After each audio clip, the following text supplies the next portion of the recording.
Europe, 1914. I can't believe it's actually 100 years since the First World War began.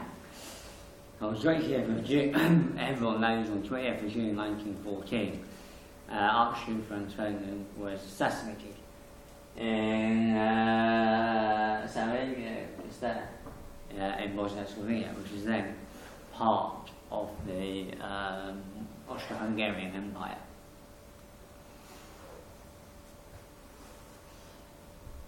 And on Monday, 28th of July 2014, will be the 100th anniversary of the First World War, of when it began, officially began.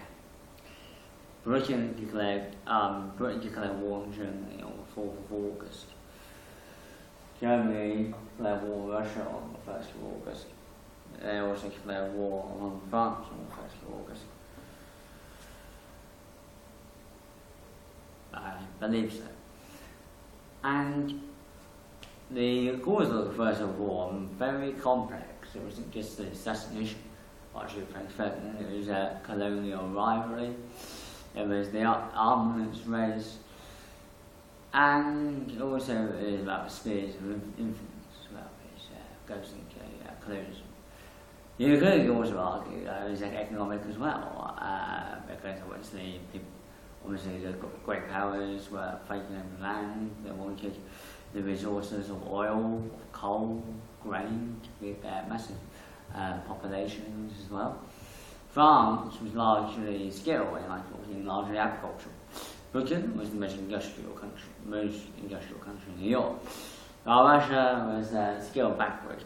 They still had some industrial bases, mainly centered on St. Petersburg and Moscow as well. Germany had actually forged ahead of Britain by 1940 in terms of in the industrial capacity and in arms as well. But Britain still had the largest navy in the world and ruled the so-called Seven Seas. On 28th of June 1914 to 20th of July 1914, diplomatic mangling went on between the foreign ministers of Europe to actually broker peace or to actually demand of Serbia concessions. The Austro-Hungarians were very wary, they didn't want to go in alone. And Germany,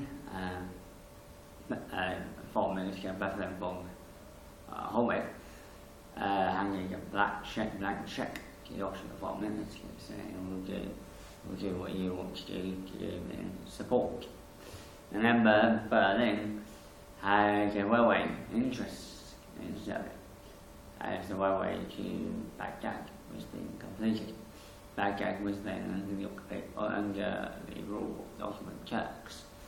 Railway stretched from Berlin to Vienna, Vienna to Belgrade, Belgrade to Sofia, capital of Bulgaria, Sofia to Constantinople, Istanbul, as it is today.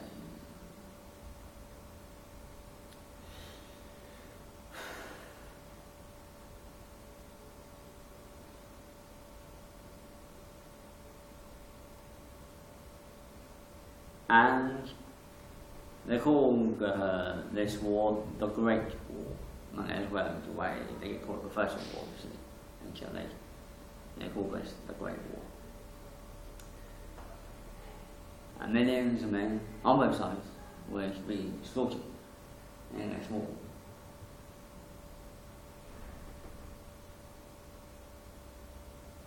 As we see the strategic location of Serbia.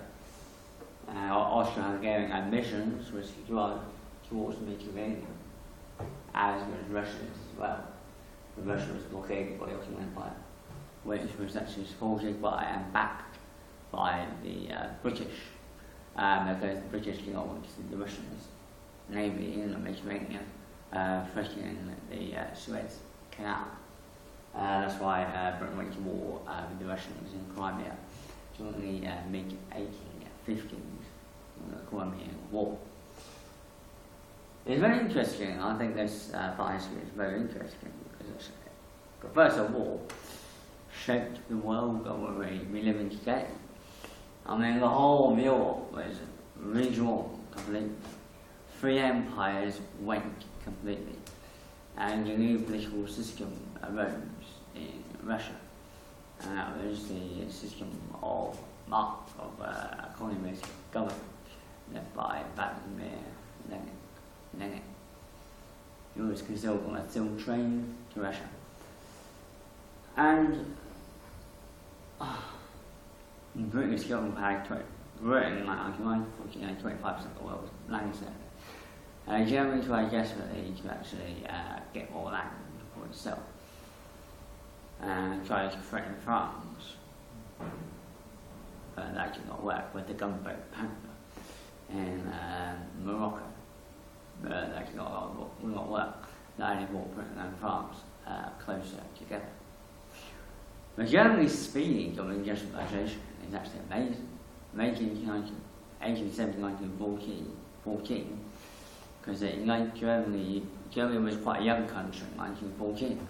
It was only united in 1870 after the Franco-Prussian War, where Wilhelm's father was proclaimed Emperor of all Germany in the Versailles Palace of Hohenlohe, where the Germans were forced to sign a humiliating peace treaty.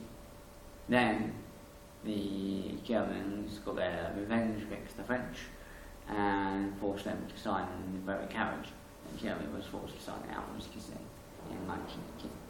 Hitler was there in the carriage.